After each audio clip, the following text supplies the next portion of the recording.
So, Damien Jones podcast, and as we continue to talk about the curious case of Deshaun Watson, there are a lot of opinions across the board. I'm reading different things across social media, different opinions. Some people are saying that it lines up with maybe some pattern of behavior for him. Others are saying they don't like the timing. Others are saying this is a public lynching. They are railroading this young man. It's hard to tell really what's going on, but I want to talk directly to brothers. I want to talk to men who go through this, men who have gone through this, men who know men that have gone through this. And oftentimes your name is smeared, your character is assassinated, and you don't have an opportunity to defend yourself. The women say, aren't releasing their names as Jane Doe. And if the allegations aren't true, then there's no way you can walk that damage back. I want to talk to brothers today. And I got one brother on the line with me now. Welcome to the show, brother. Hey, thanks for having me, Brother Jones. Absolutely. Absolutely. I'm not going to release anybody's face, anybody's name. I want these brothers to speak freely, but tell me your thoughts on this curious case of Deshaun Watson. Yeah, I think it's very suspect, but I just want to go into something you just said about brothers having to endure these types of tropes, Sure. Right? And how they're damaging when, these accusations are heralded against us in particular. I've experienced this when I was an administrator in California at a charter school, and, a female said she felt harassed. And I was like, what? What are you talking about? I was just blindsided. I'm like, I don't know what she means. I mean, sexually harassed. What do you mean harassment is a scary thing? I'm like, what are you talking about? And so having a conversation with my supervisors at the time, which were all women, they were just like, yeah, we need to investigate this. And of course, nothing came out of it. But I was like, yeah, I don't feel comfortable being in this space. You know what I mean? So we had a mutual, understanding of let's leave each other. You know what I mean? This is not going to work. Because you wanted to protect yourself and your career. Absolutely. I mean, you know how it is, brother. Even if those accusations are heralded, I mean, especially a brother in education or any field for that matter, if they're thrown out, you're done because of the false narrative that's associated with Black men being a rapist. Now, moving into, Brother Deshaun, I mean, I find it very suspect in the timing of these allegations coming out. Now, that doesn't mean that, these women who have made these allegations are just lying, right? I'm not accusing them of doing anything of that nature because, we know sometimes that, these women are true victims and, sometimes justice doesn't prevail. So we know that happens. But in the case of brothers, I don't think that's the case. And why do you say that? I mean, when we look at, just like I said earlier, just based on the history, the tropes of, the Black male rapist, just the association of so many of us being lynched back in the days, just because of the accusations, false accusations of us, being, rapists. We could look at Emmett Till, those false accusations. So we could go on. I mean, I talk about Emmett Till all the time. Right. There's so many different examples of these things happening, within history and, within recent history. I mean, so these are the things, I'm not going to drag up. I mean, Bob mentioned, we know about the R. Kelly, the Bill Cosby and all those things. And then that those types of situations get placed on all Black males. And so we have to really push back. And this is just the most recent, example of this, was this Deshaun Watson incident. And it's like the timing is really suspect because this brother is wanting to get out of a place that he doesn't feel appreciated. Well, let me say this. You're right. The timing is extremely questionable, as you mentioned. We don't know the details. We don't know what happened. It was two people in a room at various times. We don't know if there's a real pattern here of his behavior. We have no idea. Absolutely. But the timing here, when you got possible 22 situations of this, the timing when this 25-year-old star athlete, generational talent, is Yes. playing hardball with a team. He just signed a contract a few years ago, huge contract. And 1 year into that contract, he says, I want out. Now, I will say, I'm a firm believer in honoring your contract. Now, I don't, from a professional standpoint, if you sign a contract, you honor the majority of that contract. So I don't like the hardball he and his agent are playing, want to get out of a contract 1 year into it because of various reasons. I don't like that. But if you're going to play hardball, the other side is going to play hardball too. And so he's playing hardball. He has some type of leverage. I think the team knew about these possible patterns, and they filed it away like J. Edgar Hoover would do until it was convenient to use it against this person. And what I'm hearing people saying that they're going to try to use the morality clause to get out of the contract. And this seems to be all-out assault on this kid's character. What do you think? No, I think you're absolutely correct. I think, listen, playing hardball is, some people don't think there's a distinction between playing hardball and playing dirty. Mm-hmm. So, I mean, you can say, okay, we're going to play hardball, or you can say we're going to play dirty or unfair. Right. And so the fact that they're bringing up these things, they have this trump card, if these things are true, then yeah, that's just kind of dirty. But to your point, like, listen, people are going to do what they're going to do, when there's all this type of money on the table.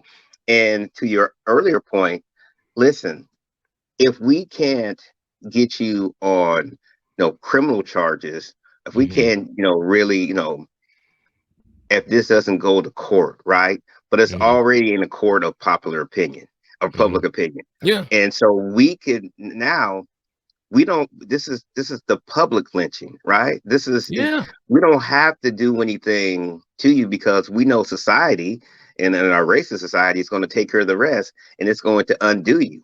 Now you juxtapose that with somebody like Big Ben, who plays for the Steelers, who was at the time, their star quarterback. He's aging and everything, but he was, I guess we could, make the analogy to Big Ben and Deshaun Watson, at their, respective times.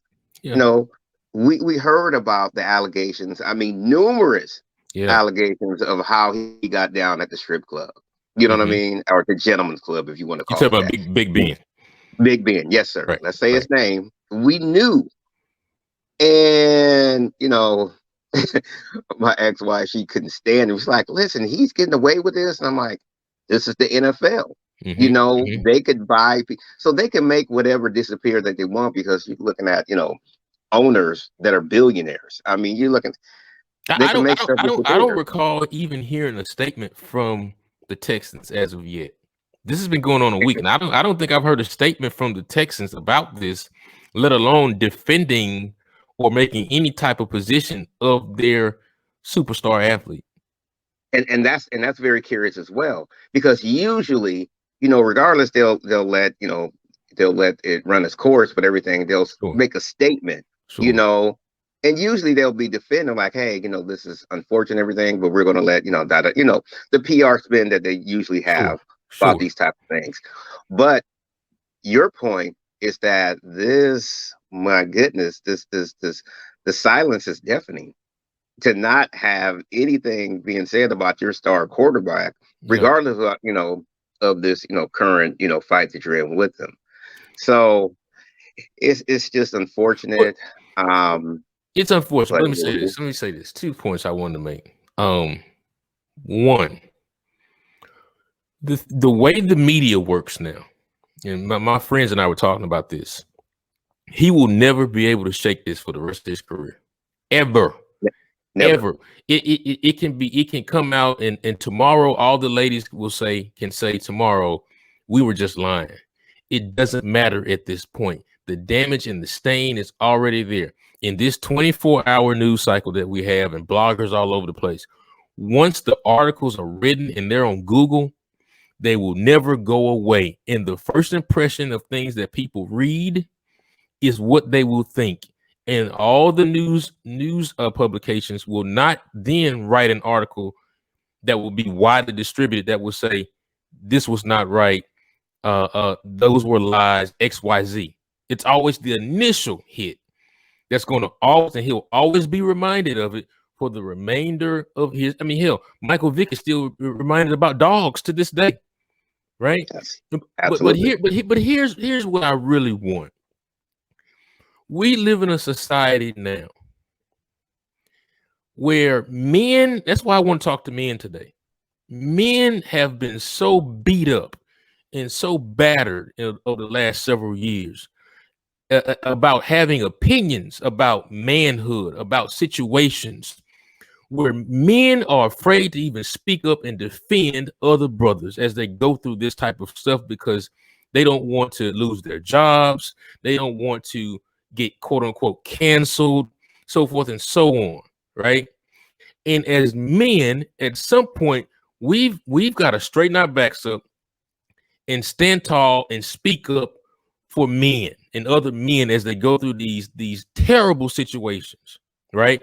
Until the facts come out, full facts, and things can be proven, this brother is innocent. And more men like myself and you need to stand up and defend this brother and speak out against these awful narratives there that have been created against this brother, right or wrong.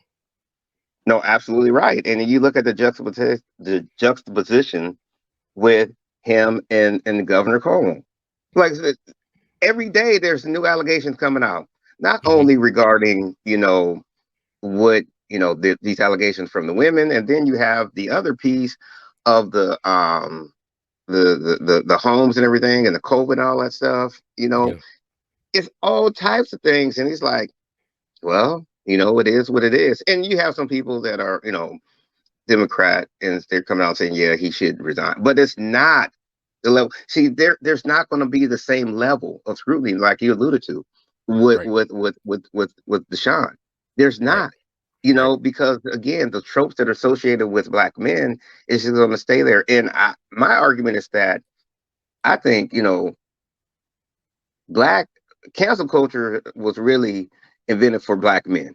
I mean, historically, I think they've always tried to cancel black men. Talk about that. What do you mean?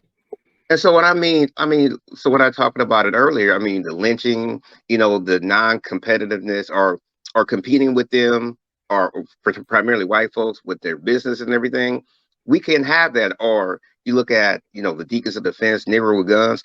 We have to have an image of those type of radicalized black men who were, family men, who were standing up for our women, who were, advocating self-defense, who were, having businesses that were successful, who were doing all these things, who were who had a backbone, who were like, no, I die, you die. You know what I mean? Those types of black men were always, and still to this day, are always viewed within an ilk. We have to now look at these black men and say, we got to get rid of them. Like they said, that's too much power for a black man to have, into one man to have, talking about Malcolm X. So when you have that type of power, and when you're unapologetic, there's going to have to be some type of smearing that goes along. Listen, I know some people are, not fans of Umar and everything, and definitely he should get his fair criticism for what he's done and what he's not done, so on and so forth. But when you speak out the ways in which Umar's done, and again, Umar needs to be careful with some of his actions. Yes, they're going to come for you.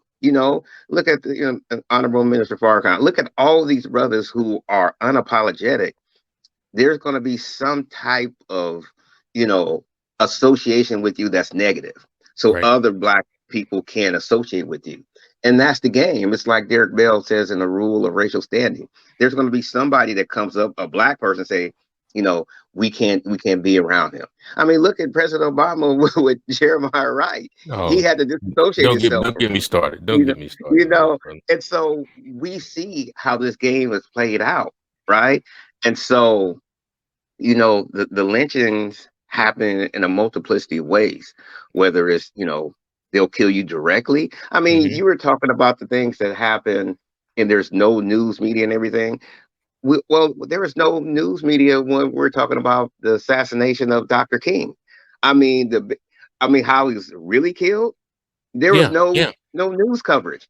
It yeah, was a blip, yeah, yeah. I mean, and so but that's also why we as black people have to have our own media sources, and that's why I love to absolutely. do what I do, to tell the real story, because we have to tell our own stories from our own perspective, and put the real story out here. Let me ask you this last question. I'll let you go. Yes, sir. How do you think he can bounce back from this, or will he? It's going to be tough because we're our own toughest critics. Hmm. I was talking to, my lady, and I was telling her about how when these type of situations happens, you know, depending upon your hue or lack thereof, Hmm. you could get some bounce back. Well, I Sure. think that was, before the Me Too. So I'm gonna give you two quick examples. Um, when oh my goodness, I just lost his name. But the first one, Marv Alford, right?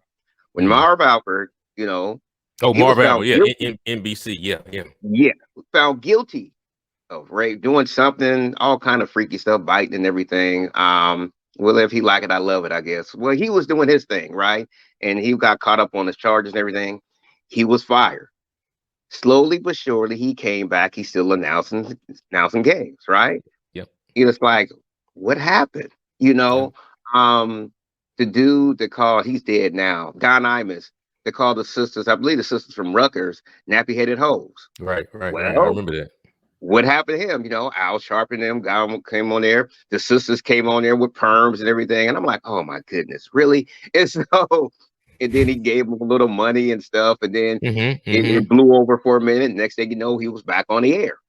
Yeah. And so they get, these reprieves. They get a chance to do it over again, because they have the privilege and, the power to do that.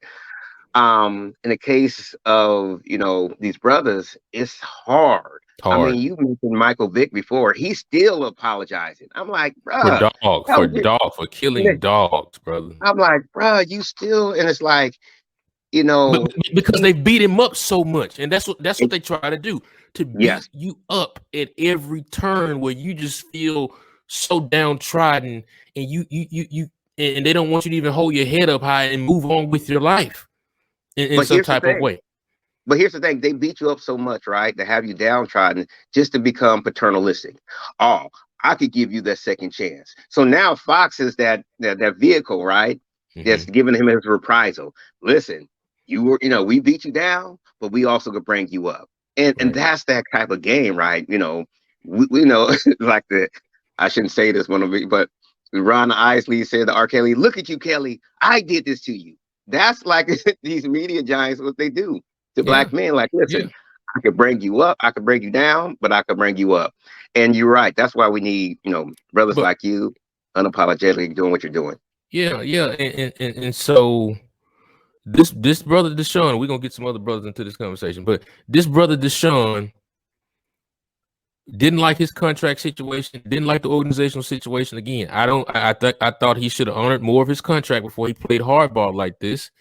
And but let me also say this though too, that you know, if any of these things are true, he played a part in putting himself in such a position. Knowing who you are, Absolutely. knowing your status, knowing your stardom, you got to move differently. And so I'm not absolving Absolutely. him of responsibility in the way he moves, even if it was a misunderstanding of this of what happened, he still has to be more careful in putting himself in other situations. But I appreciate you Brother, chiming in, brother. brother, you absolutely right. I'll just say this before I go. Another brother wants to bounce on. Listen, I work in education, and you're right. I cannot put myself in that situation. If you're coming into my office and you're a young lady or sister and everything, if I'm closing my door, I have to feel very comfortable and confident, and we got a follow up email and everything.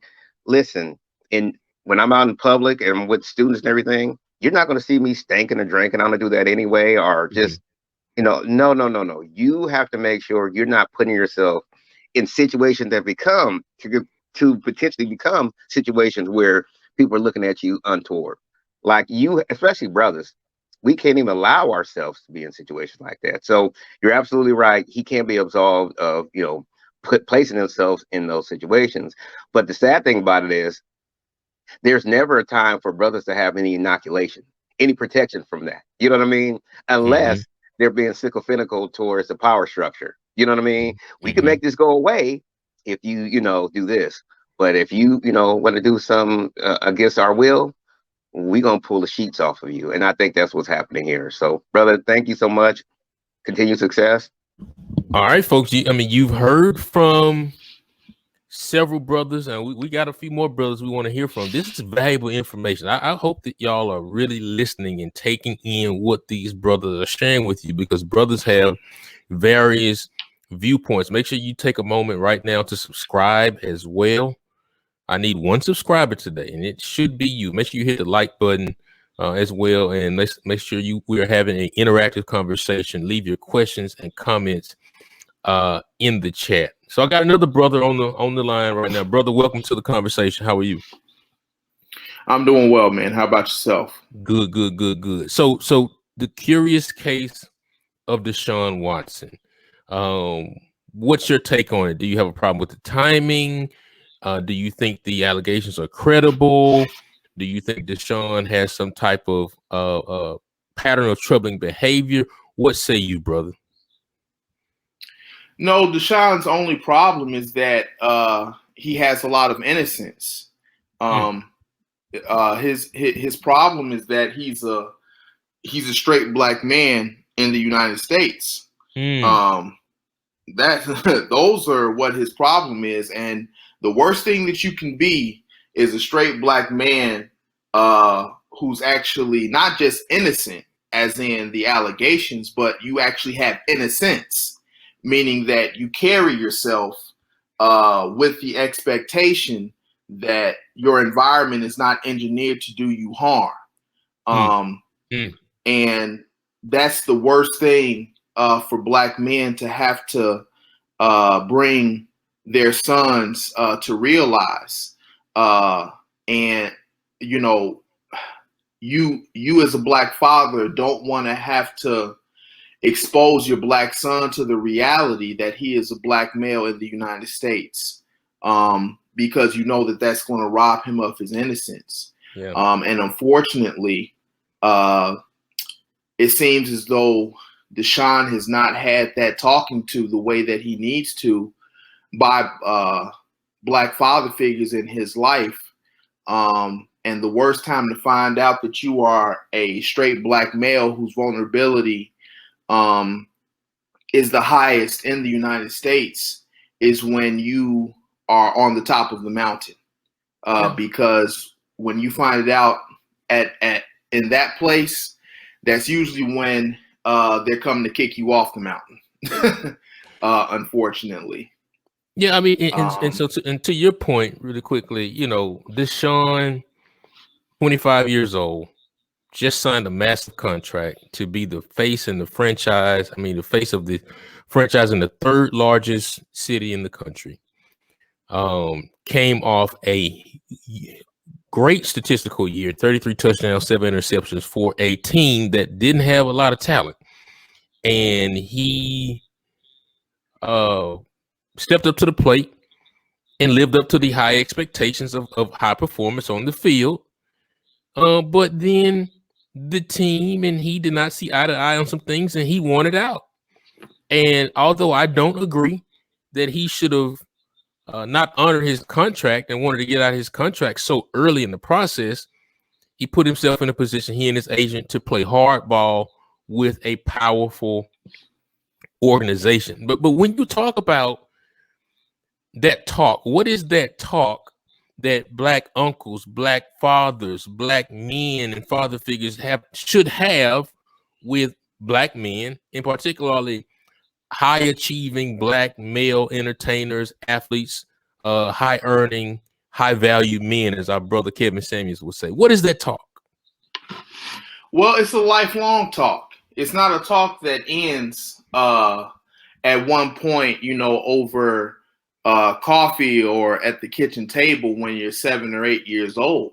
That would be a grave mistake to believe that this talk has the luxury of being limited to one session.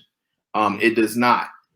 It is a talk that exists because you as a Black male require a lifelong bond, not just to one, but to several Black father figures who can tell you the truth about the vulnerability that you have in a variety of different areas of your life that you have not even entered yet. Because you, as a Black male, particularly straight Black male, you have all types of threats professionally. It doesn't matter if you're the best at what you do. Professionally alone, you face more threats than any other demographic in the United States. Socially, you face more threats systemically than any other demographic in the United States. We won't even mention economically, politically, so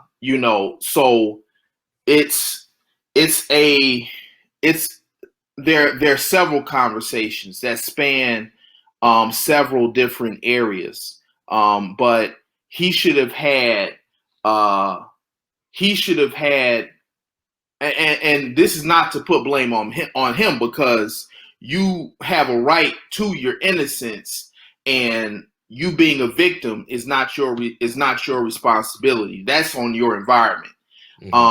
But what's best for men like him, Black men, particularly straight Black men, is that when you're about to cross over into a new level, so to speak, of systemic benefits, systemic authority, greater value, if you were, a higher value, so to speak, you require a new discussion about your Black male vulnerability and how you have to move once you do have this increased capacity, so to speak. And somebody should have told him, several Black men especially should have told him, especially players themselves. Should have told him, brother, you cannot be in private. In those one-on-one situations with random women. Oh no, because for him, you have to understand this, and this is something that I told you. There's no video evidence. There are no witnesses. There were no police reports that were filed, and all of the suits are civil, not criminal, which means that it's entirely about the money. Right. So, let me add this one piece. As we're speaking, the lawyer is allegedly sending over information to the district attorney to impanel a grand jury. Okay, so I don't know how far that will go. This may just continue to be carnival barking, if you will, but that's where we are. Just wanted to add that piece as you continue your point. Oh yeah, but see, that's something that you do at the beginning, not the end. Absolutely. Absolutely. If these allegations warrant that kind of merit, then that's something that you do at the beginning, not the end. This is something that's a move that's being done in hindsight to give more credibility to the bogusness of the allegations. And to keep it in the media. Oh, absolutely. Absolutely. Yeah. So this lawyer is a part of a well-oiled machine. He knows what he's doing. And so he's going to do anything that he has to in order to give as much leverage to the allegations. But here's my ultimate perspective on it in terms of what I think is going to happen. I don't think Deshaun is going to go down for anything because of the context in which all of them, and see, this is the thing, all of them have the same context. It's in complete privacy. Individual between Deshaun and the individual massage therapist. There's no video evidence, no witnesses, no police reports were filed. So, and so therefore, it literally is their word against his word. Yeah. And in that context, when you have nothing to corroborate your testimony whatsoever, then I mean that's the definition of reasonable doubt at the very least. But brother, you know the thing that I don't like. What I don't like is if you're going to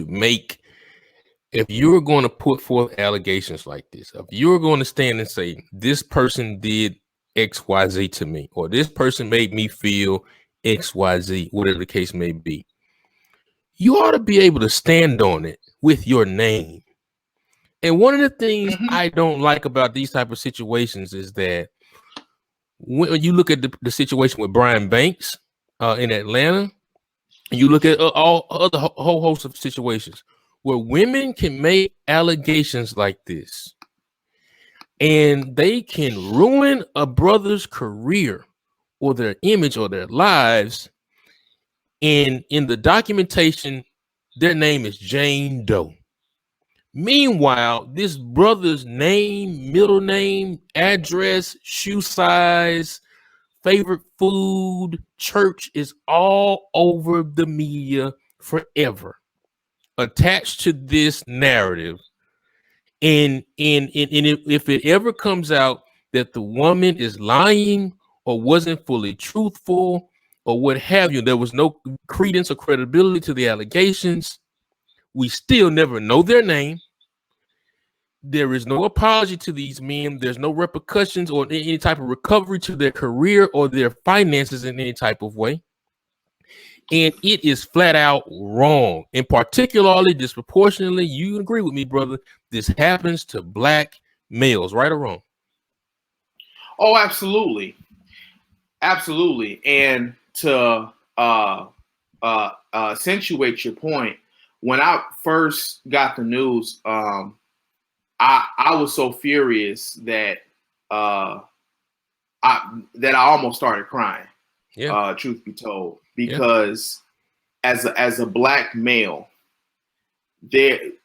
I'm always angry because of our vulnerability and how it's exploited on a whim by anybody. But there's nothing that I literally hate more than for a black male who had the fortune of having his promise cultivated, empowered, and who has a light on him. So Deshaun isn't just skilled and talented. If you look at this man, you actually see he has a light on him, right? And here it is, somebody is trying to kill all of it. All of it. And it's not just one person.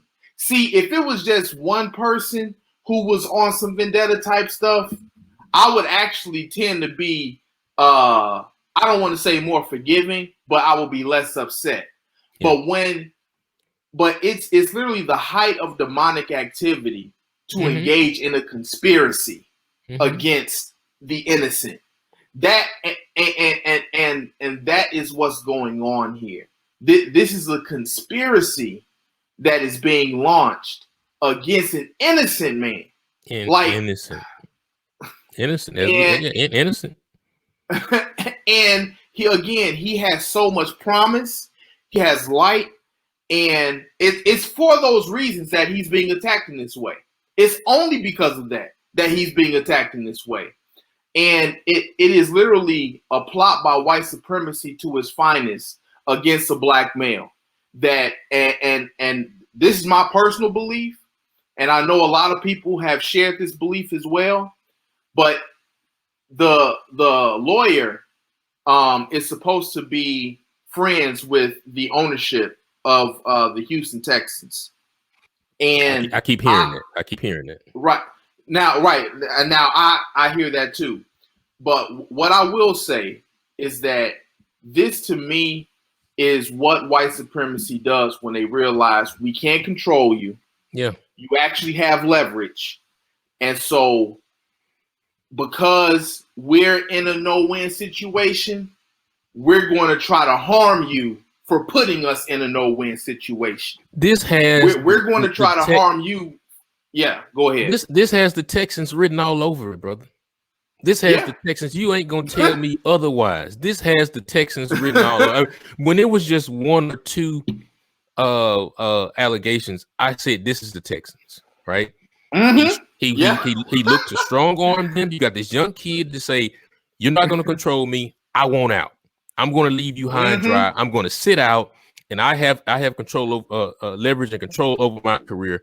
Trade me or I'll sit, right? Right. And they said, oh, no, you ain't, boy. And so I believe they had this information months ago, right? About their prized possession. But at that point, it was just for them to file away. Now that we're on differing sides, I'm going to use this against you, and not only use it against you, I'm going to look to completely decimate who you are as a player, as a man, your character. I'm looking to break you. And as you are reaching the highest high of your athletic performance, as you reach high levels of finance, as you reach all high levels of stardom, we are going to break you. Because you will not embarrass us in such a way. And so the timing of this, black man, right? The timing of this is so convenient and awful, and reminds me of things that J. Edgar Hoover would do with his famous file cabinet of information on strong black leaders, right? And once you put this information out, whether it's true or not, the stain is there, and he will not be able to ever live this down again. As I mentioned to a caller earlier, they're still holding dogs over Michael Vick's head 10 years later. And so, matter of fact, go ahead. I was going to say, because one of the things that got me so upset about this is that I knew from the moment it was false, but you and I both know how even when Kobe had just tragically lost his life with his daughter Gianna, that you still had people calling that man a racist. I mean, a rapist. I mean, how awful is that? Right. I mean, while they got the news that he died, sure, they decided to go public and call that man a rapist.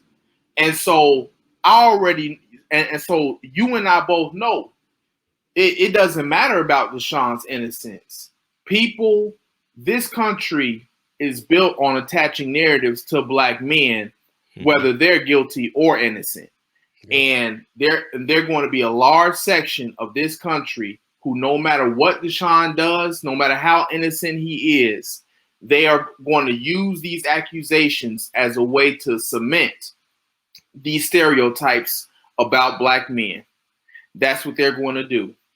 And it's, I mean, but, and to the point that you mentioned earlier, the Texans were like, fam, we are white power.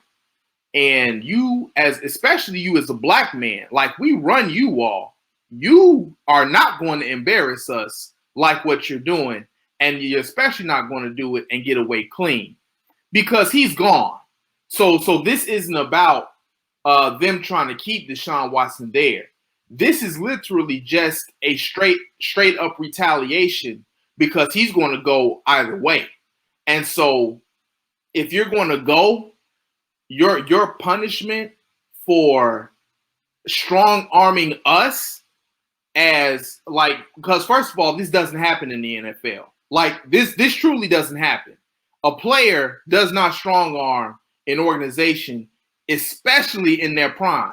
Like, this never happens. Yep. So that's why they're going after Deshaun Watson with such ferocity, because I've literally been a football fan all of my life, and I'm a history of the game. I can tell you for certain, no star has ever strong-armed an organization like he's doing.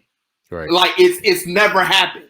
Like period. And he has a very shrewd agent who has strong armed other. I mean, I think his agent represents Jalen Ramsey and a few others who have used some strong arm tactics and have been successful in doing so. And so they were attempting to do the same thing here.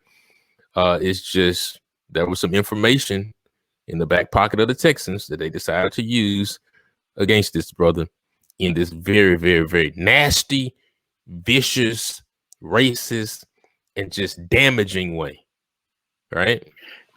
And the last thing that I'll say is this. So Dr. Deshaun Johnson, he's a black male studies scholar. He's the host of the Onyx Report, and which he conducts every Wednesday, beginning at 7 p.m. Central Standard Time, if I'm not mistaken. And for the first 20 minutes or 30 minutes of his show, there's a segment in which he does news stories of female perpetrators, because he wants to highlight the fact that despite our socialization, that there are women who are capable of heinous things, but even when they are cold, guilty, their sentences are nowhere near that of male perpetrators.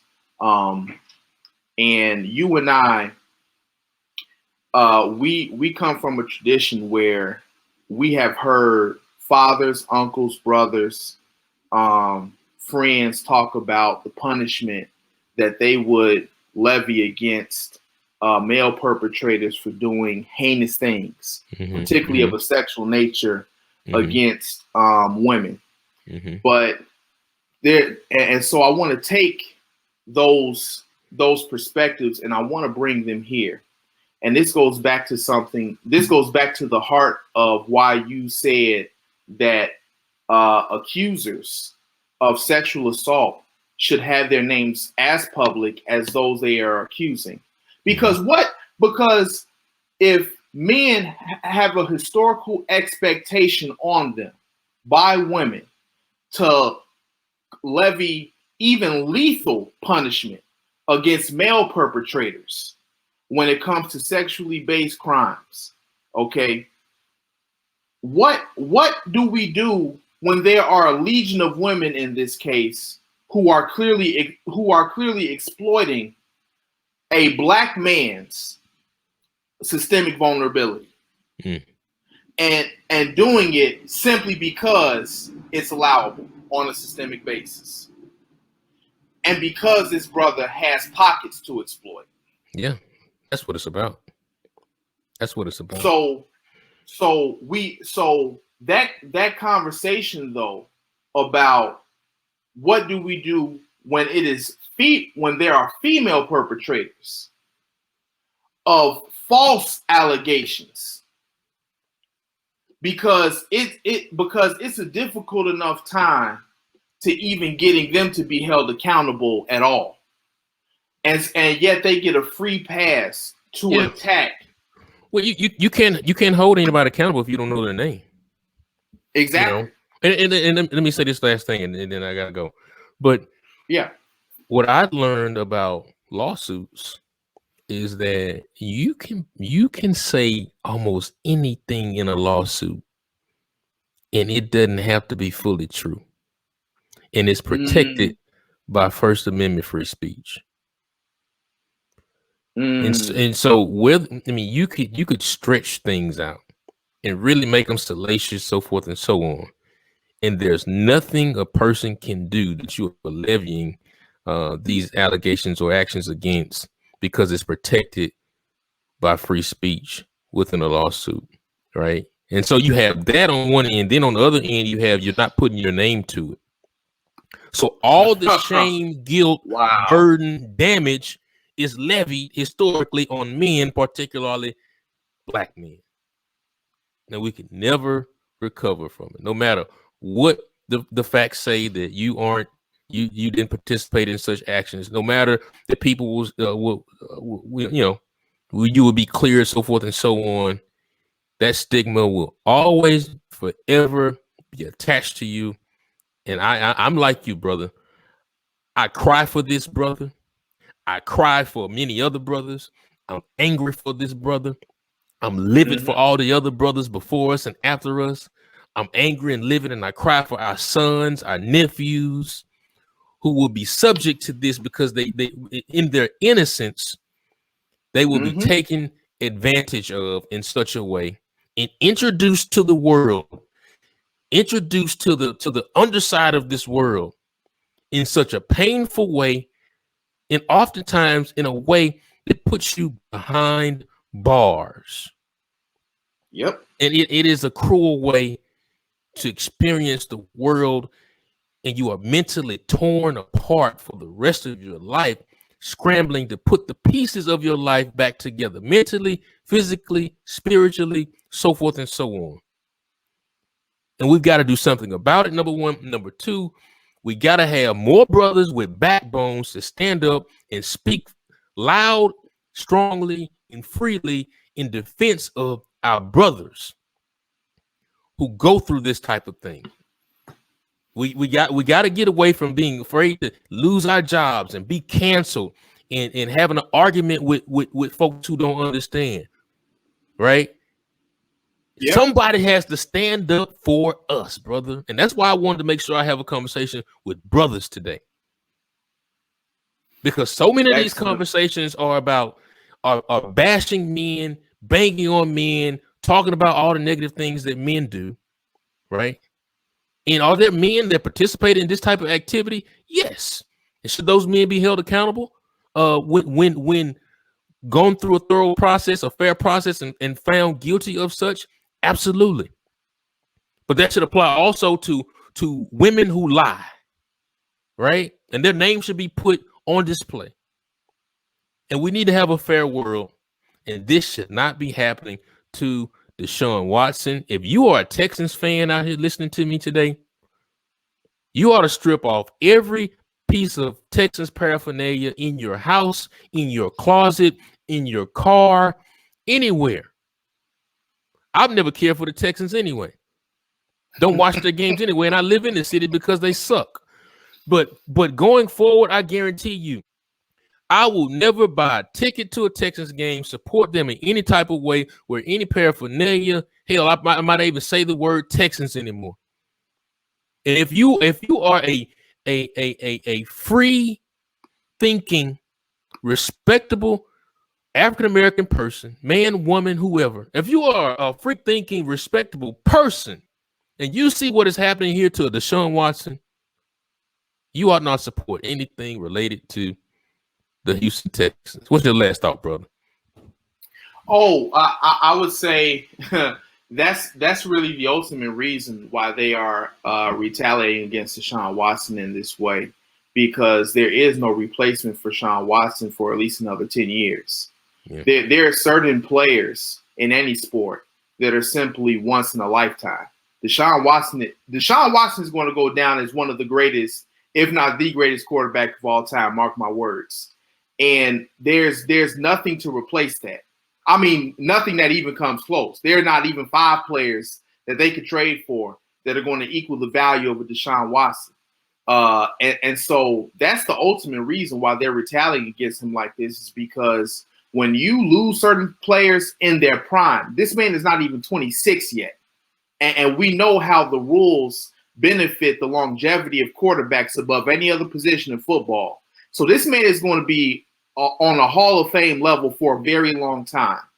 This franchise is not going to recover from that. Deshaun Watsons don't grow on trees. And that's the reason why they are retaliating against him like this. So it literally is like a spurned lover who is upset that, oh, he's leaving me and you're not going to be able to go get another dude like this. That's the ultimate reason why they're retaliating against Deshaun Watson, because it's really the end of the Texans franchise. Absolutely. Appreciate you for joining me, brother. Absolutely, man. You have a great day. All right, let's get another brother in here. Got another brother on the line. Brother, how are you? Welcome to the show. I'm doing great, brother. Thanks for the invite. Absolutely, absolutely. So you have a strong opinion on this curious case of 25-year-old NFL superstar Deshaun Watson. What's your thoughts? Well, so in the beginning, obviously, you want to take it as it starts to come out in the media.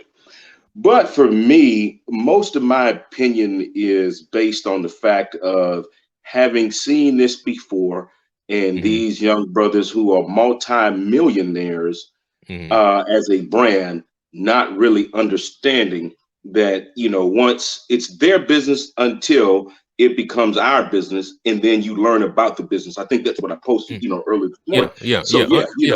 Unpack that. What do you mean? Yeah. So, again, what folks always want to say is, well, you know what, whatever he did or didn't do, that's his business. In 90% of society, that may be true. However, when you become a national brand, when you become one of 32 men to start at quarterback for a franchise, become the face of that franchise, then your business, by the nature of how you're making your living, becomes, our business, so to speak, or, their business. Once you allow that to happen, that's when you learn about the business, which means that, there's always, as, Eddie Murphy, and Martin Lawrence said, consequences and repercussions for everything that we do. And it's not about, and I want to stop there for a second, Damien, and tell, it's not about judging, Deshaun Watson as a person. Sure. Yeah, it's about understanding the reality. Because we don't know. He's innocent until proven guilty. There are no criminal charges at this point. These are just civil litigation, a lot of media hype, and so we're not judging. We're just unpacking. Exactly. But go ahead. Right. Yeah. So there's nothing, again, there's nothing nefarious about meeting a woman, whether it's on IG, you go all the way back to Black Planet or whatever, and doing whatever it is you do. However, what I'm, my opinion is based on the fact of you have to own whatever comes out of those situationships. And again, as always, my grandfather, it's funny, I was just, we were talking about my grandpa. My grandfather always used to say, do whatever it is your pocket can handle. And for me, the sad part is, here's what we know. All of what has been said, Damien, may not be true, but we know that all of it isn't a lie. What part of it are we okay with being true? Because, and that's why I said there's no winner in this, in this whole situation. So Deshaun, I go back to the whole thing with Kirk Franklin. Yeah, did Kirk Franklin do something that most men haven't done as a father? Probably not. However, when you allow the media and others to build up this persona to which you become a totally different person in their eyes, when you do something that comes back to reality, it's probably going to hurt twice as much, because the first thing people want to say is, well, you fooled me into thinking that you were somebody else. Now that we know who you are, now we're going to judge you twice as hard because I'm pissed off about you fooling me. I mean, you think about it, it's just like men and women relationships. Men and women men and women in relationships every day, where you hear this thing about when they break up. Well, his or her representative showed up, and then when I got to meet the real her or him, I realized that's not where I wanted to be. Well, guess what? That's exactly kind of what's going on now. Everybody's looked at Deshaun Watson as a squeaky clean kid. He got a feel-good story. Never. The first thing that everybody is probably saying or has said is, I never would have thought that he would have done something like that. Yeah. And you make a good point. Let me say this, like, Deshaun, I'm here in the city of Houston. Deshaun is well respected across this city. Has been a good kid, a good young man, has represented the organization well, has represented his family well, has been philanthropic across this city, has stepped up when the city needed him, and has played hard for the organization during tough moments. And so there's no question of his toughness, his character, his willingness to succeed, all those different things, right? But he has, as you mentioned, has become a huge brand. And so when he signed this contract a few years ago, this huge contract, you become the face of the franchise, the future of the franchise of football team in arguably the third largest city in America. That comes with a great deal of responsibility, right? Great deal. And so I'm from the old school. Now, two things my dad taught me about contracts and negotiation. He said, one, he said, son, you're worth what you can get on the market, right? And he said, hey, if you think you're worth 10 million and they'll give you 50, you take that 50 and you deal with everything after that, right? You get what you can on the market. Second thing, he says, honor your contract. Honor it. And so if you sign this massive 5-year deal, you can't 1 year into the deal say, I want out. That's not how business worked. And so he and his agent played the hardball card, and I think it came back to bite them. And my argument is the Texans put a PI out on Deshaun, and they knew about this behavior. I mean, if you got an asset like this, you want to know what they're doing in their spare time. You know what you're getting. Exactly. You know what you're getting. So this wasn't, this wasn't something that they didn't know. It was just a matter of, when do I use valuable information that I can leverage my position? That's what it comes down to. Sure. So talking about that position in terms of putting yourself in that position, as you mentioned, is there anything wrong? He's a single man. He's not married. Is there anything wrong with hooking up with ladies via IG, via whatever venue? Nothing wrong with that, whatsoever. Now, but here's the problem. As you mentioned, you once you get to a certain level, you got to have some distance from certain groups.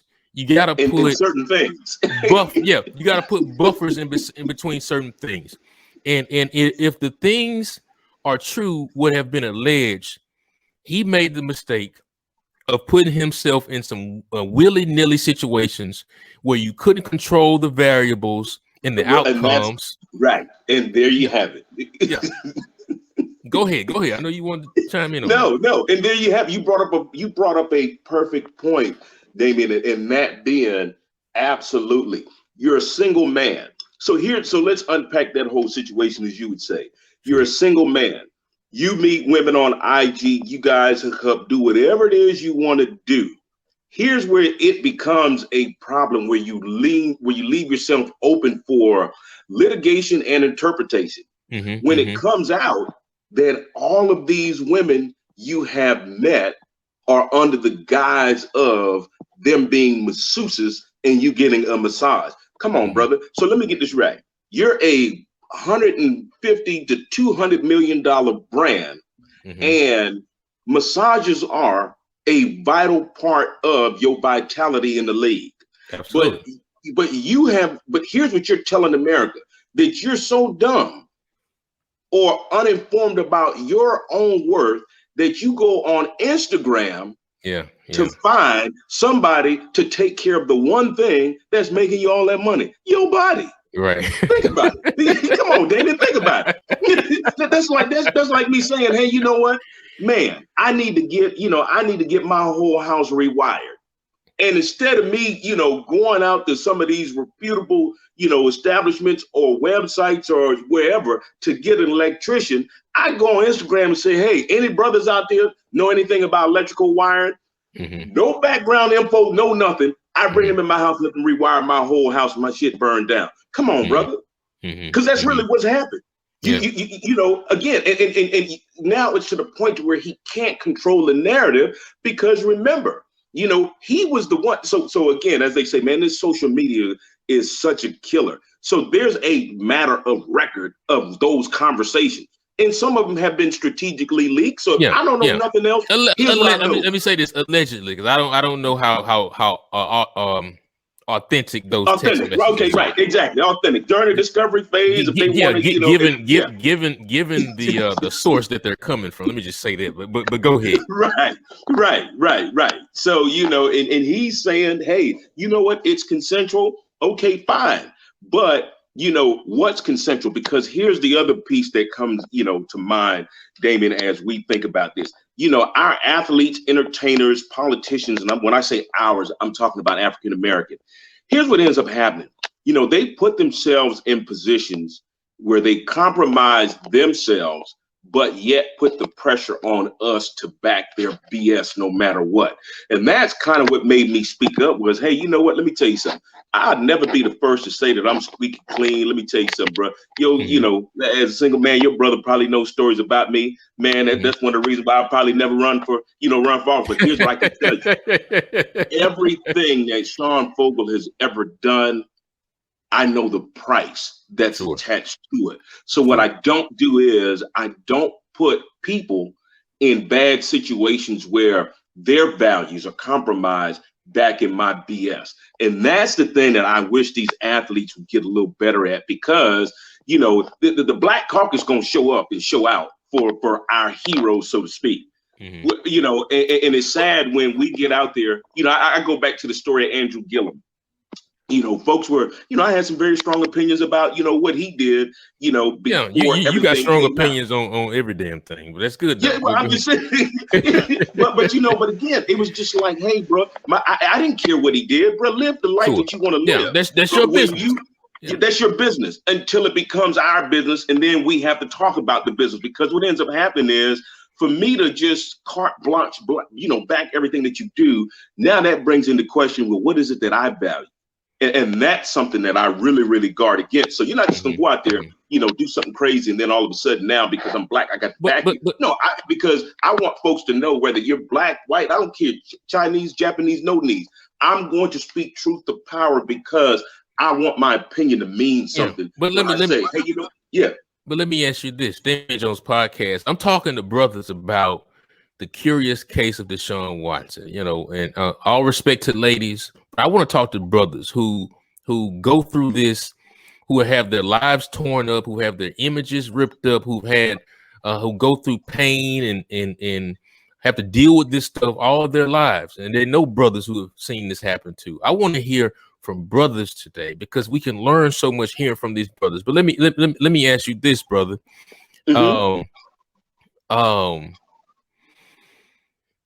The timing of this. Do you have any questions about the timing of this? I know you're saying that, hey, he shouldn't have put himself in such a position. No. But what are your thoughts about the timing? No. So once again, you allowed your business to become their business. Now they're teaching you about the business. Everybody knows that the National Football League is a business. They just signed a $115 billion contract with Amazon to televise just Thursday night football. So you don't think that this has something to do with the fact that, okay, you know, again, you see, you know, when JJ Watt wanted out, they let him out. Right. Deshaun now says he wants out in the way that he went about it. They're pissed off. So they gonna show you. I mean, you think about it. You right there in Texas, brother. What did they tell those Black athletes who wanted to kneel during the national anthem at University of Texas? Or not, I'm not during the national anthem. It was deep in the heart of Texas, I believe it is. Yeah, you're gonna get the eyes of Texas. What did they tell them? They said, look, either you conform or you won't be able to get a job nowhere in Texas. And they were dead serious about that. So of course we know that part of this. I mean, I don't know how true it is, because I haven't, you know, really done the research, but there's some speculation that even the lawyer has some ties to the owner. Oh, there's a lot of speculation around. Okay, there's a lot of speculation around. Yeah, so of course the timing always going to be bad. There was never going to be a good time for this to come out. But yeah, it should be looked at, you know, with skepticism. But it becomes one of those things that the timing may be suspect, but what do the facts say? Now that we're here, we got to deal with it. Yeah. Now, do you think? And I have to ask this question, because I know you got strong opinions. We're seeing one lawsuit, two lawsuits. You know, oftentimes you see one lawsuit, you see two, you see three. I've talked to some legal minds, my own lawyer and other lawyers, who say this is what they call the pile-on effect, to show a pattern, if you will. Yes, right? It's the mob mentality. Right. And so you got three, then you got four, you got seven. I think we're sitting on like 8 or 9 civil lawsuits right now. I think it's 12. Yeah, I think it's 12. 12. The lawyer, Tony Buzbee, is saying that he's talked to 22 women. Some of them don't want to go on record, so forth and so on. And so it begins to put a narrative out there that he has a pattern of this type of bit. Again, if you want to link up with women in such a way, There's That's nothing on you. wrong with that. Again, we don't know what happened in that exchange. But do you think there's a troubling pattern here, possibly with Deshaun? I saw on Twitter that during college he had tweeted some things and then he deleted in terms of he was getting massages at college. And so one of the things I was looking for, I said, if women from college begin to speak out, we really may be on to something here. But I haven't seen that just yet. But do you think there's a troubling pattern happening here? Well, yeah, I mean, it is obviously, but again, it goes back to the point of the activities associated with your habit.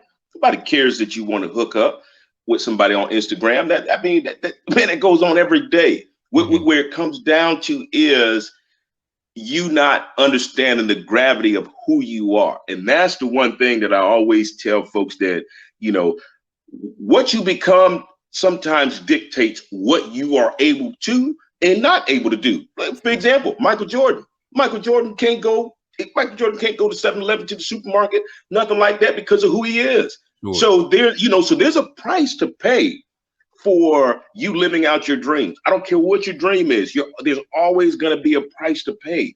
But what you can't do is you can't complain about that price because you freely entered that world. So of course, Deshaun, what hurts me the most is, regardless of whether or not all of this was consensual. And I don't think that too many people, I think there's only been like a couple that have said, it really wasn't consensual. I'm not going to say I don't care about sexual assault, because I really do.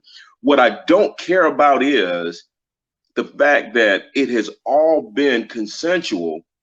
How have we now gotten to the next point or our next decision point? Was it right based on who you were and what was at stake? I think that is the big, question that Deshaun has got to answer as he moves forward in life and figure out, Deshaun Watson 2.0, because your life is going to forever be changed. And the fact that he had nobody really, and sometimes he'll never be able to live this down. He will never be able to live this down. And I kind of go back to even the point of I've looked at it from the standpoint of, okay, who's around you that's talking to you? Because while they may not have known everything, here's what I can tell you. Somebody knew something that should have been troubling to where they should have had a conversation. Look, bro, I get it. But because the funny thing, I kind of joked about it, I was serious. All those, bro, I frequent Houston all the time. And for the life of me, I can't figure out what was in Atlanta that wasn't in Houston. Because, apparently he was in Atlanta, and then one of the ladies allegedly he flew to Houston. Right. Yeah. But let me ask you this. Let me ask you this last question, and I gotta let you go get some other brothers in this conversation. I appreciate you. Yeah. The lawyer Tony Buzbee said that before it all hit the media, he reached out to Deshaun's Los Angeles lawyer. Now Deshaun has hired super lawyer Rusty Harden, who works for a lot of athletes and does a great job. But he hired him after the fact. Before it hit the media, he reached out to Deshaun and his Los Angeles lawyer and let him know about the allegations, and requested a 6-figure settlement, and they blew it off, and they didn't take it seriously. If that were you, if you were Deshaun's lawyer, or if you were Deshaun, knowing your alleged patterns, knowing your alleged behaviors, knowing who you are and what's at stake, knowing that you are in the middle of this contract kind of free agency, kind of draft around the corner kind of situation, would you have just grit your teeth, paid the money, signed an NDA, and went forward with your life? Man, look here, brother. It ain't even about gritting my teeth. I'd have had to smile like a Cheshire cat, knowing that I had just robbed the bank with no gun. And I say that because, and I guess the question becomes how open Deshaun has been, because, some of us, we've got secrets that, I don't care who it is until we're actually faced with the reality of having to confront. Because we think about it. Criminals always think, or those who are involved in wrongdoings always think that they're going to get away with it. And, go back to just a regular relationship with a man and a woman. How many times you heard, man get caught out there? How many just at first move come out and say, you know what? I'm going to go head on and I'm going to just fess up. No, that's not what half of what it is he's doing is the certain forbiddenness of doing what he's doing. That's part of the thrill. So I don't know that had Deshaun been 100% honest with his handlers and his lawyers, I don't know a lawyer that probably would have said, you know what, brother? I don't give a damn how you feel. Bottom line is the rest of what you just told me, we can't afford to get out, especially right now for what you're asking for. Especially right now. Yeah. So that's right now. Yeah. So man, please. I wrote that. We're not talking 7 figures. We talking 6-figure check. Yeah. Again, and I didn't lawyers hate negotiated, like you said, because what you didn't want to do was now pay one and have this guy come back and, now represent, you know what? Well, I got you on the books for $500,000. Now I got 12 other people. So now $500,000 just became 6 million. So, yeah. So, but then again, you know what? Giving up 6 is a whole lot better than giving up 140 to 200. So you have to weigh, and make a great business decision. And you got to surround yourself with people that understand the business of life. Yeah. And that's the piece. I think going forward, he is going to be forced to and I read that he's from Gainesville, Georgia, small town, young kid, probably didn't realize how big he was, but I think he understands now. And I think his life has probably been torn apart the last several days.